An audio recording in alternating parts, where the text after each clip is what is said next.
कुतुबुद्दीन ऐबक की मृत्यु के बाद सल्तनत लड़खड़ा रही थी और इसी संकट की घड़ी में आगे बढ़ा एक नाम शमशुद्दीन इल्तुतमिश। ये तुर्क इल्बरी कबीले का साधारण सा बच्चा था। अपनी काबिलियत से कुतुबुद्दीन ऐबक का भरोसेमंद साथी, दामाद और बदायूं का गवर्नर बन चुका था। ऐबक की मृत्यु के बाद इल्तुतमिश ने ही दिल्ली की बागडोर को संभाला। 1229 में बगदाद के खलीफा अल मुस्तनसिर ने उसे आधिकारिक रूप से सुल्तान की उपाधि दी थी और यहीं से इतिहास उसे दिल्ली सल्तनत का पहला कानूनी और वास्तविक संस्थापक भी मानता है। इसने राजधानी को लाहौर से उठाकर दिल्ली को बनाया और इसे साम्राज्य का असली केंद्र भी स्थापित किया। इल्तुतमिश को असली संस्थापक इसलिए कहा जाता है क्योंकि उसने स्थिर शासन और मजबूत प्रशासन खड़ा किया था। उसी समय मंगोल सम्राट चंगेज खां भारत की सीमा तक पहुंच चुका था। इल्तुतमिश ने न युद्ध किया न आत्मसमर्पण किया, बल्कि कूटनीति से टकराव टालकर भारत को मंगोल विनाश से बचा लिया था।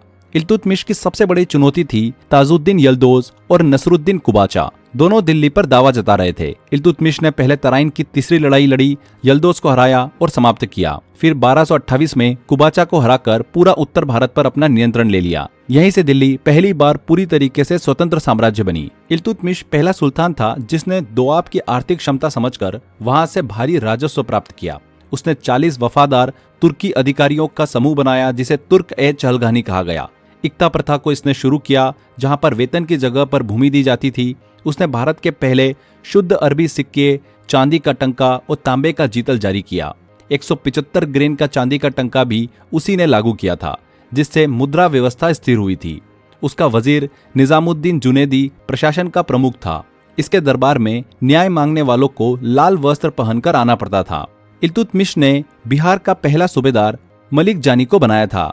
इसी ने निर्माण कार्यों में कुतुबुद्दीन ऐबक द्वारा शुरू की गई कुतुब मीनार का कार्य पूरा करवाया। 1220 में अपने प्रिय पुत्र नसरुद्दीन महमूद की याद में भारत का पहला इस्लामी मकबरा सुल्तान एक गरीब तैयार कराया, जिससे भारत में गुंबद वास्तुकला की शुरुआत हुई थी और वह भारत में गुंबद निर्माण का पिता कहलाया।